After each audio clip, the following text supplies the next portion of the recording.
Well, good morning, everyone. We are now beginning day 30 of the Democrat shutdown.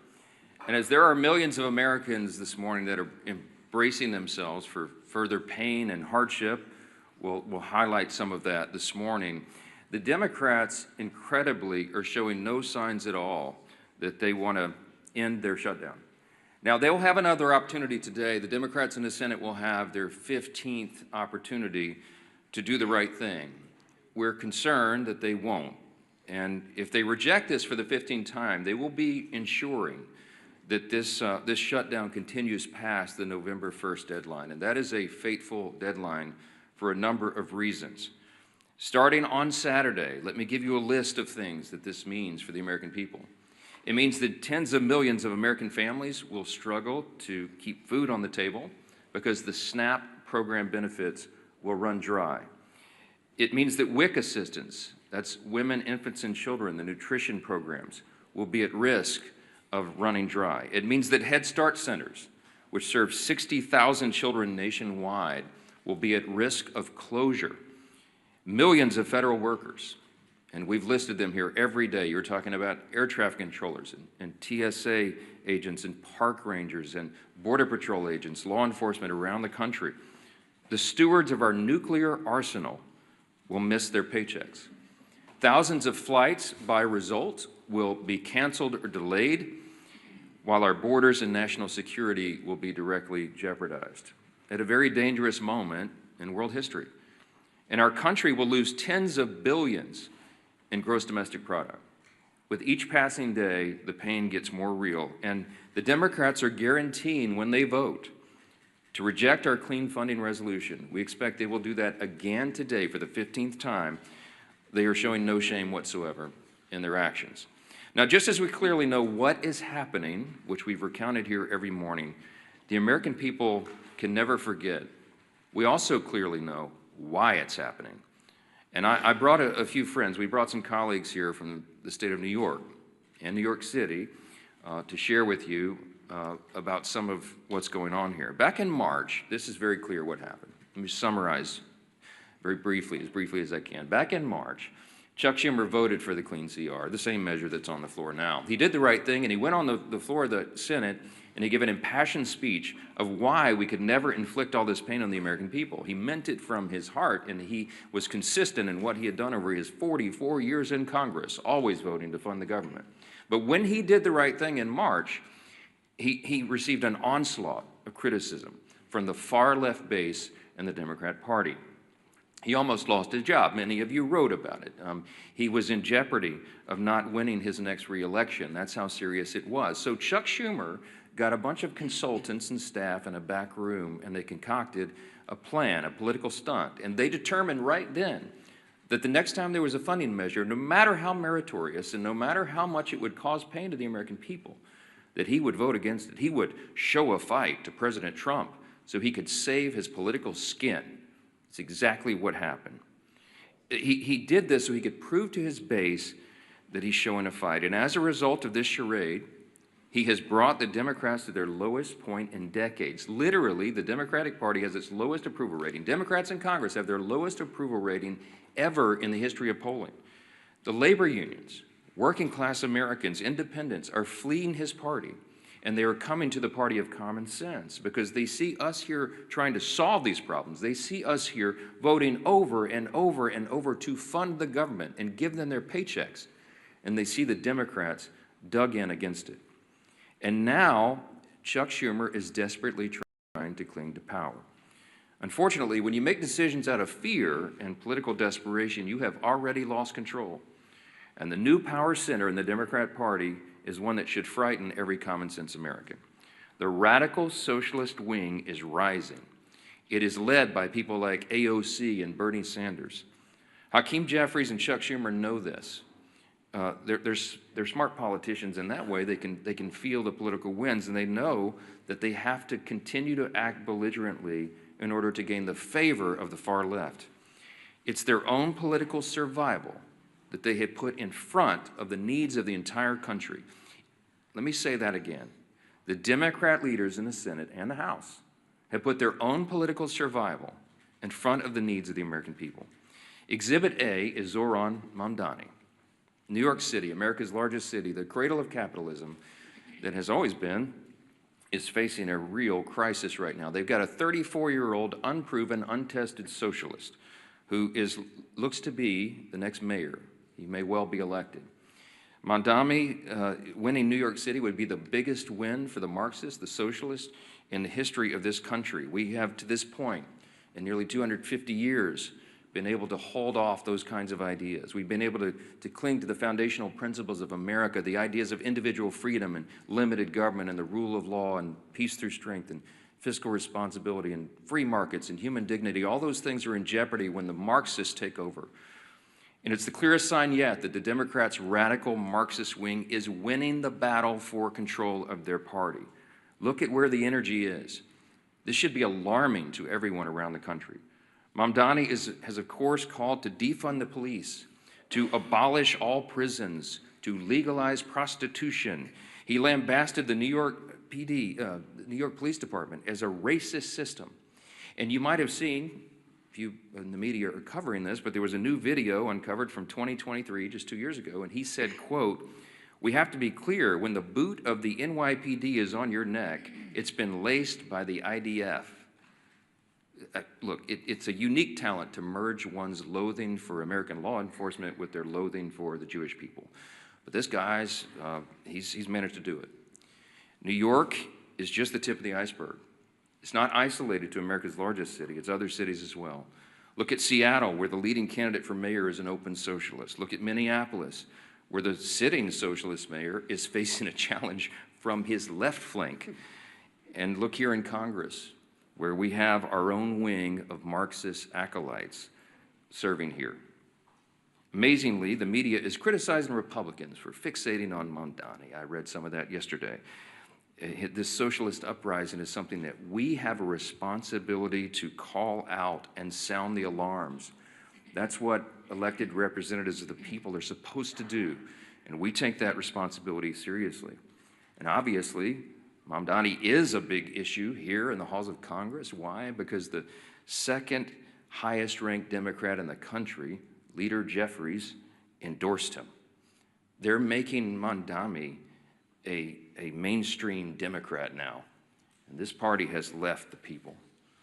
Of course, the press wants us to ignore Mamdani. Here it's an embarrassment because most of the press is on the side of the Democrats. They don't want us to talk about that, but we have to.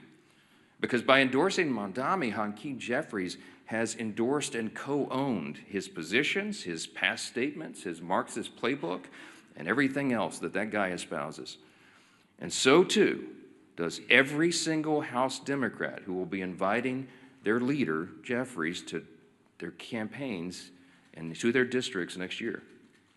Every single one of them at every campaign stop should be asked, what do you think about Mamdani? What do you think about his positions? While House Democrats court Marxists in New York, Senate Democrats have chosen to shut down the government over a totally clean, nonpartisan CR. It's the first time in history, in the history of this country, that any party has done that, has chosen, had the audacity to shut the government down over a totally clean, nonpartisan funding measure.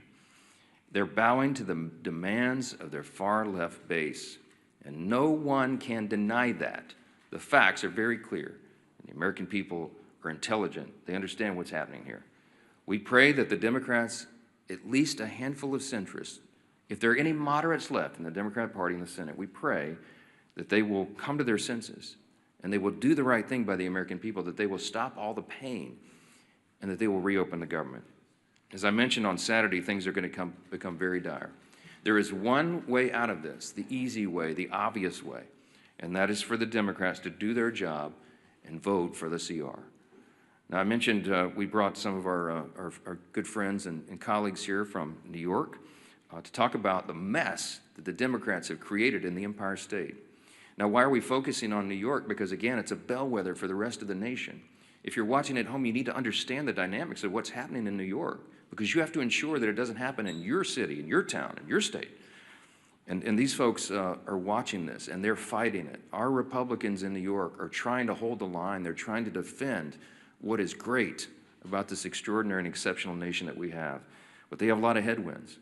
and they're here to share how this reckless shutdown is impacting everyday New Yorkers. And I'm delighted to bring up to the podium, before we get our leadership reports here, one of my dear friends and colleagues and classmates back from the 115th Congress, when we came in as freshmen together, Congresswoman Claudia Tenney, who is from the 22nd District of New York. She does an extraordinary job here for her state and for the country. Claudia, go ahead. Thank you so much, Mr. Speaker, and my colleagues. I actually hail from the 24th District, a little bit of we've had some redistricting in upstate New York a couple of times, but I just want to say good morning and thank you again to my colleagues for being here. This is really important, and I wish I could say that I am surprised by what we're witnessing, but this is exactly what happens when the Democratic Party surrenders to its most radical fringe. Chuck Schumer and Hakeem Jeffries lack the political courage to stand up to the Marxist, anti-Semitic, anti-law enforcement base led by Mamdani now, AOC, and Bernie Sanders. Schumer and Jeffries are both weak leaders from New York, and specifically New York City, where they have never had to face serious political opposition and have enjoyed nothing but glowing praise from their friends in the media. They are ill-suited to lead the Democratic Party at the national level, which is on dramatic display with each passing day of this tragic shutdown. They have traded true leadership for appeasement, responsibility for disorder, and principle for political survival. This shutdown is their choice. They've surrendered to radicals funded by dark money groups pushing anti-police, anti-Israel, anti-American garbage.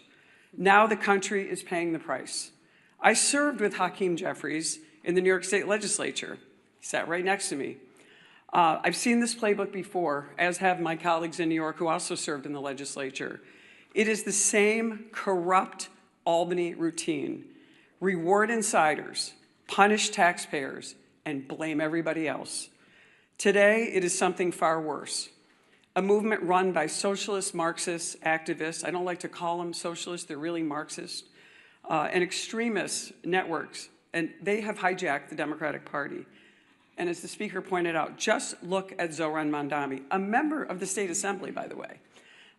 He actually defeated a fairly liberal member of the Assembly, who is in a narrow election, but there he is in the State Assembly. He is the face of the new far-left coalition. And make no mistake about it, the new leader of the New York Democratic Party. His campaign is not grassroots. It's bankrolled by Soros money, radical clerics, and communists working together to push a Marxist agenda in America's largest city. Schumer and Jeffries will not stand up to this movement. We've seen this because, as the Speaker pointed out, they're terrified of it. They have built their political survival on appeasing the far left, and now our entire country is being held hostage by it. They cannot open the government without angering the radicals who radically run their party. The Democratic Party is now controlled, as I said, by the Marxist activists, dark money donors. This is not a grassroots effort. And an anti-American ideology is dominating this. And they would rather destroy the system than to lose power. And unfortunately, Leader Jeffries and Leader Schumer are just succumbing to this. New Yorkers are already paying the price, and we have been paying the price. From Albany's Medicaid for Illegal scheme to Mamdani's socialist city agenda, working families are being crushed under taxes, mandates, and ideology. And if we don't stand up, the damage will not end at the Hudson. It will reach every corner of upstate New York and across this country. We are here to fight for the men and women who build, farm, serve, and raise families across New York and our nation.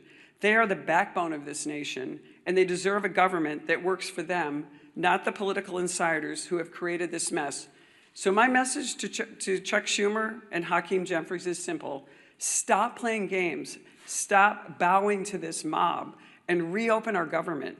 Pay our troops, fund essential services, and start putting American families, and especially in my case and my colleagues here, New York families first.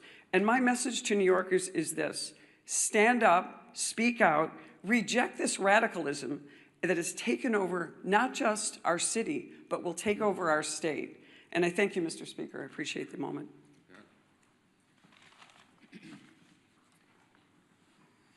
Well, thank you, Claudia, and my other colleagues from New York for coming. And it's so sad to see what's happened to that great state of New York. But if you go back to November, when President Trump won an overwhelming victory to come back as president, defeating Kamala Harris, winning every one of the 7 swing states. In those months after, what you saw was this internal conflict within the Democrat Party. Who is the head of the Democrat Party? You heard it over and over. Some people are trying to raise their hand. A very, very weak bench of failed leaders, primarily, governors from failed states, wanting to jump ahead of everybody else and claim the title. And yet, as the Democrat Party stayed that rudderless ship for months and months, because of this perfect storm, that the 2 top Democrat leaders in the House and Senate both hail from the state of New York, with the emergence now of Zohran Mamdani, you have seen Zohran Mamdani quickly become the new head of the Democrat Party nationally. Because Chuck Schumer, who is the head Democrat in the Senate, and Hakeem Jeffries, who's the head Democrat in the House, both hailing from New York, are scared to death of that far-left extremist, radical, socialist, Marxist movement in their own party, starting in New York. And because Mamdani has taken off there, it is affecting real people everywhere in America. Devastating consequences. We've talked about it over and over. You know, the last few weeks, we talked about the pain, the suffering that Democrats were causing to especially federal workers, our troops, air traffic controllers, every other federal worker who wasn't getting paid. Some, President Trump found ways to get paid. Others, there weren't ways to do the same thing, but the president worked overtime. Look at what the president did working overtime, at least doing his job, in China this morning. A historic trade deal with China announced, where they resolved some issues on tariffs. Our soybean farmers are going to be able to sell more of their products into China.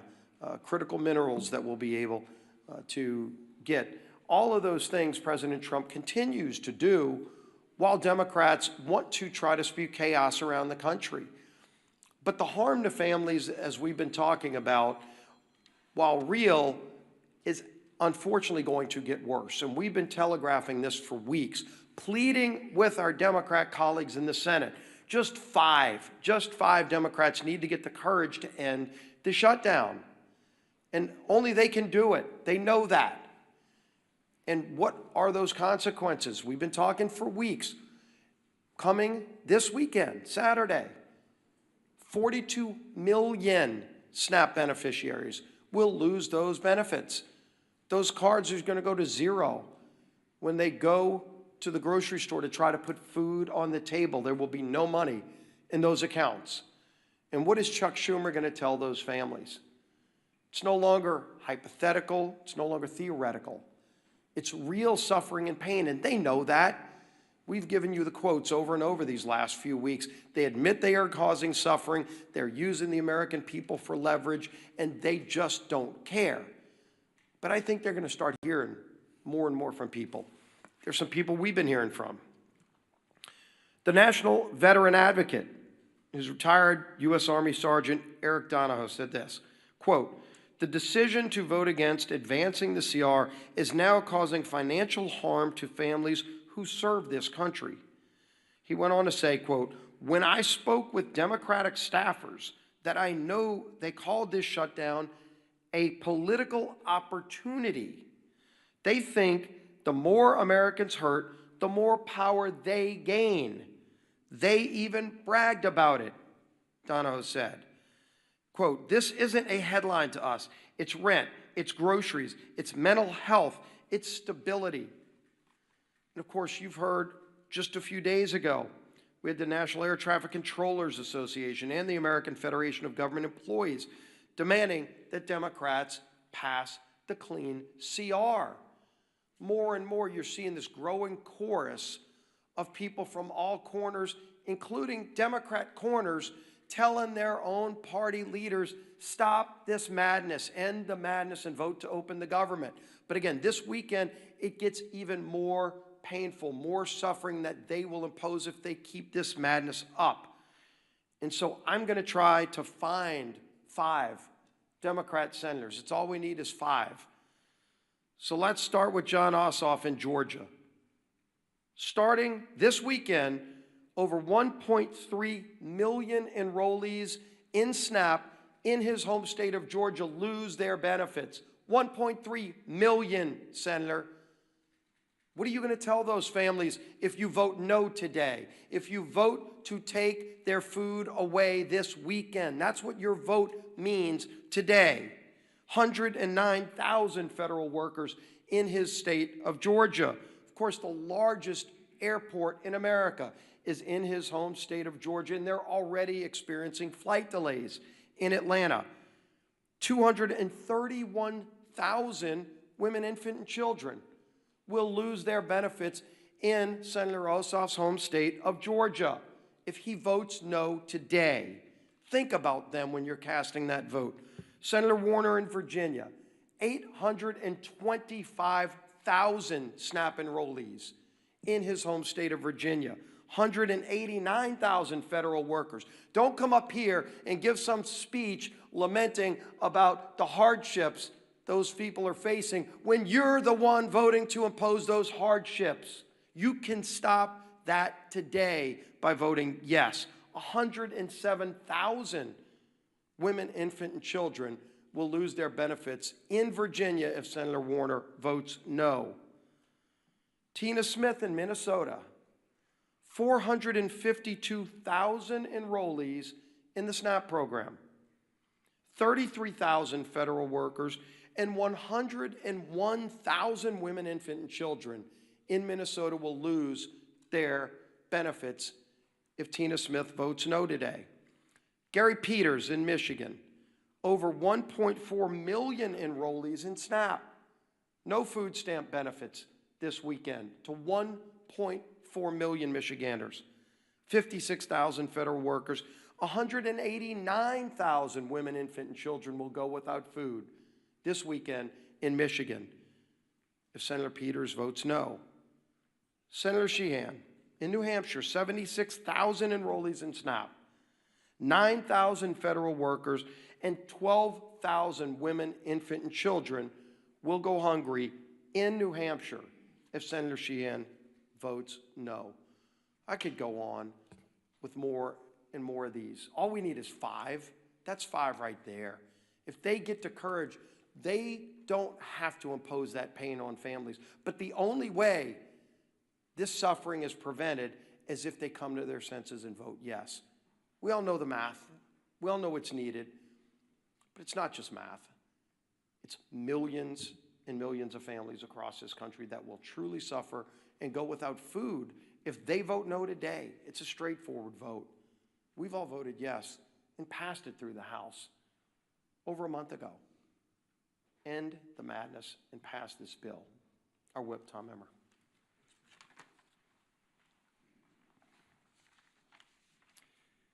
We are officially 30 days into the Democrats' needless government shutdown. 30 days that millions of federal workers have gone without a paycheck. 30 days that critical telehealth services and in-home hospital care programs have been put on pause for the vulnerable Americans who need it most.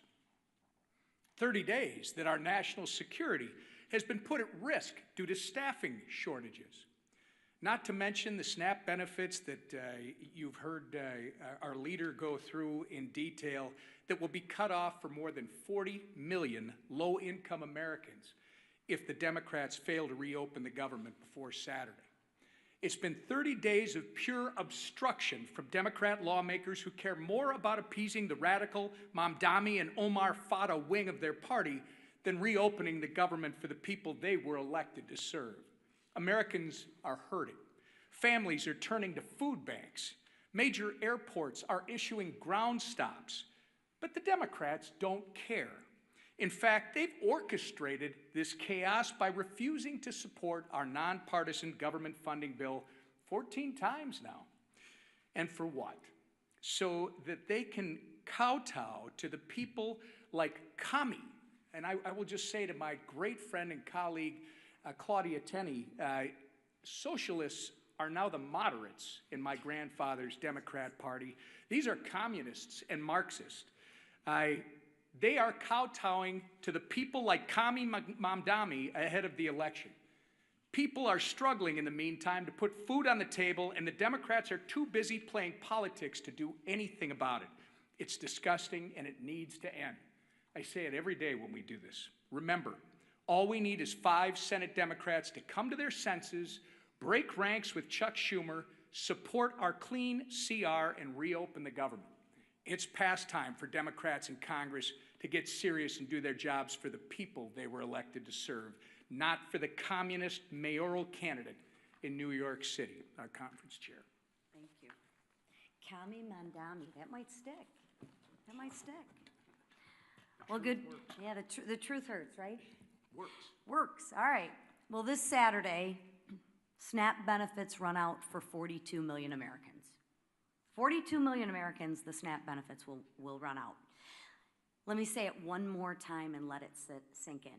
42 million families, including thousands in my home state of Michigan, could lose the ability to put food on the table for their families. Why? Because Democrats choose to use their pain and their hunger as leverage.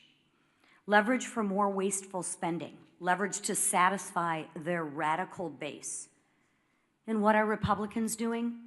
Republicans did their job and are going to continue to do our job. We voted for a clean, responsible bill to keep the government open and fully fund SNAP. So let me be very clear. Republicans voted to continue funding for SNAP and continue to have families have the ability to feed their families. Democrats voted to take food off the table and voted to discontinue SNAP benefits. It is that simple. Democrats voted to shut it down, and they voted to deny food assistance to 42 million Americans. And they voted that way more than a dozen times. Just so y'all didn't get confused, they wanted to make sure that they rubbed it in your face more than a dozen times that they wanted to stop the SNAP benefits. Not just once, not just twice, they wanted to make doggone sure you knew they voted more than a dozen times to kill the SNAP benefits, to take food off your table. Just so you're clear. And let's remember, they did it, and let's make sure that we don't forget, and let's make sure we remind them who voted to keep food on the table and who voted to take food off the table. Because at some point in time, they're gonna reverse what they're talking about and do what they normally do, and that's try and blame us. But let's hold them accountable for once to the votes that they've taken. I can assure you I will. I met one of these recipients last weekend while I was volunteering at a food bank in St. Clair County. His name was Jim. Jim's wife is a teacher, and he's a retired auto worker. They rely on SNAP to help cover the cost of groceries. Jim waited in line for more than 3 hours because he knows he won't be getting his benefits. That's what he told me. But you know what he told me? I thought this was very insightful. He told me, thank you. He told me, thank you for all you're doing to keep the government open. He also told me to please talk to our senators and ask them, since they voted and they campaigned on being moderates and reaching across the aisle, to fulfill their campaign promises and stop using families like Jim as leverage and care about the people that they were elected to represent. I also spoke with a woman who recently lost her husband. She's now raising her grandkids and told me she's never needed help before but now she's struggling to afford groceries. These are real people struggling, real people that Republicans are actually fighting for, and real people that I am fighting for. Jim is not leverage. Jim is a person with a family to feed. Open up the government and stop using Jim and his family as leverage to kowtow to your radical political base. Do what you know is right and what you have said is right, and open up the government. A farmer back home once told me, when you're not hungry, you have a lot of problems. When you're hungry, you have one. Right now, families on SNAP have a problem. And that problem should never, ever be used as political leverage. So Republicans, we're gonna keep on working and we're gonna keep on fighting. And you know what? We will keep showing up. And while we keep demanding that Democrats stop using suffering Americans as pawns in their political games, I implore my two senators, do what you said you were gonna do. Do what you said that you are. You've reached across the aisle. You're moderates, you care about people. Well, show that in your actions and vote for a clean CR for families like Jim who you represent. Please, they are counting on you. And every no vote means that you are keeping food from their table. So please, it is time to pass the clean CR and actually put the people who you represent, Americans, first. Thank you. We'll take a few questions. I just want to thank again our colleagues from New York, LaLota and Lawler, Garbarino, Langworthy and Tenney. It's a difficult job to hold the line in that state, but they do it very, very well, and we're grateful they're there, and that there are so many common sense New Yorkers who still believe in freedom and in the greatness of America, and they keep sending us patriots like this to do the job. So we'll take a few questions. Yes, sir, second row. Thanks, Mr. Speaker. During the last shutdown in 2019, it was the first Trump administration, and they made sure that in the second month of the shutdown, SNAP benefits would go out. They had them sent early. Why do you think they shouldn't do that this time? Well, the president, this administration has done exactly what he did in the first term, and that is bend over backwards to make sure that we mitigate the harm. We explained here yesterday that any administration in a shutdown scenario has figuratively a control panel of pain dials. In the Obama administration, 2013, when they shut it down, they turned all the dials to 10. They wanted it to hurt, and so remember, famously, they put the yellow crime tape around the World War II memorial and prevented aging veterans from going and visiting these landmarks. They made it hurt. President Trump has done exactly the opposite. I mean, he's done everything he can. He's ordered all of his cabinet secretaries to mitigate the harm. So, for example, as you know, with WIC funding, they found a way to fund that with tariff revenue. We found a way to pay the troops once already in October, hopefully at the end of this month by moving money around.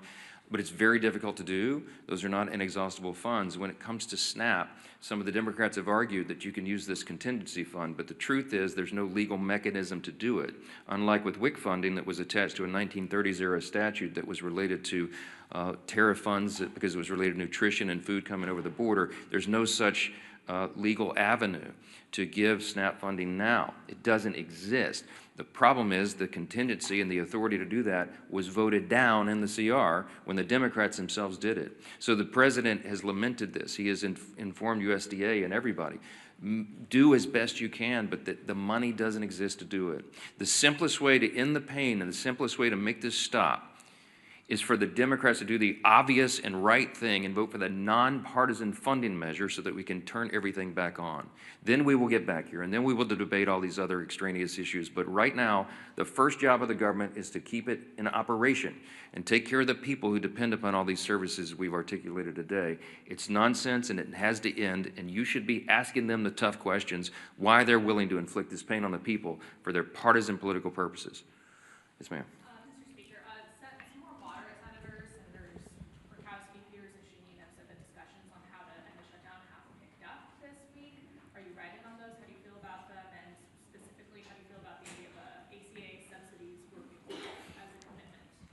ACA subsidy working group? Look, I'm not surprised that the conversations are turning up in earnest. I mean, when you're talking about the handful of centrists and moderates that are there, they feel the pressure of this. You have all the major unions now coming out, as we've noted, demanding that they do the right thing and get the paychecks flowing again. You have flights being delayed and canceled. It harms people on their nutrition and their food and everything else. And so this is not a surprise to us. We welcome them doing the right thing, but again, we don't have anything to negotiate because we didn't put any partisan Republican priorities on the CR at all. I don't have anything I can pull off of it to make it more palatable for them. So our urge and our plea to them is just do the darn right thing and open the government. And then we'll figure all the rest of these things out. We were always scheduled, we were always planning to have the debate about the COVID-era subsidies and all these other issues in October, November, December. The COVID-era subsidies don't expire until the end of December. There are all sorts of discussions going on about that, all kinds of ideas. I could give you dozens of them that have been collected just in the House Republican Conference. There needs to be massive reform. There need to be income caps. There needs to be the elimination of fraud, waste, and abuse in that program, which we think is rife in it, and many other things. So there's informal working groups going on as we speak. There's discussions being had amongst all the members, but we've got to get the lights turned back on here and get the services provided to the people so that we can come here and do the rest of the legislative job. Yes, ma'am. Would you be willing to fund part of the government for the full year, as some of the senators are discussing, without a CR to open? These rifle shot bills that you keep hearing about deviates from the goal. We have one singular purpose, and that is to reopen and fund the entire government. The Democrats do not get to shut down the government and then make the decision on who's more important than the other and which little thing they want to fund to relieve their own political pain. We have one purpose, and that is turn this thing back on. And all those other efforts are deviations, and it's political games. They're trying to cover their own tails now because they know they have inflicted this pain. I'm going to remind you again 14 times. I bring my chart in every day. I'll bring it back tomorrow because I want everybody to remember. Republicans have voted 14 times to fund the government, and the Democrats have voted 14 times to close it. They are imposing the pain, and now they're feeling a little pain themselves because people are starting to let them hear about it. They better do the right thing. That's all we can say. Yes, ma'am. Mr. Speaker, you mentioned today that the Senate's going to vote for the 15th time, and the Democrats are supposed to. The Senate's actually not voting today on the CR to fund the government. Do you agree with Leader Thun's decision to let Democrats sit with this over the weekend? They're not voting today on the CR, so the SNAP benefits are going to lapse. They're not taking that vote today. Well, Leader Thune was pretty upset yesterday. We've all seen the video. Mad John on the floor, and it's appropriate. When we come in here and do these briefings, I can empathize with them because we're happy warriors. I like to come in and have a good time in press conferences and tell you good news and all of that. But this feels very much like in my state, Louisiana is a hurricane state. It's like giving a briefing during a hurricane, a Cat 5 hurricane. Right before it hits shores. We put the sandbags around our homes and we board up the windows and we do everything we can to prepare, but we know the real pain is about to hit. And we feel helpless in doing anything about it. And that's the same emotion and that we feel here at the podium and when we're on the floor. And Leader Thune let them have it yesterday because they were trying to play games, and we're just fed up with it. He's a very even-tempered, calm guy. I mean, I try to maintain the same demeanor, but it's infuriating to us. I'm not going to second guess his decisions on when they schedule the votes each time, but he's probably about had it with their nonsense. And when they tell him and they thumb their nose at him and give him, and say other things that they like to drop the F-bomb now for fun, for emphasis apparently. When they tell him those things, he probably recognizes it's a futile effort. He realizes they're dug in, that they don't care. They're more afraid of the Marxist, socialist, far left in the party than they are the harm that they're going to cause in the American people. That's a fact, and you need to make them try to refute that because they can't. I'm grateful again for our New York colleagues for holding their ground and standing guard as they do and for being here. Thank you all so much.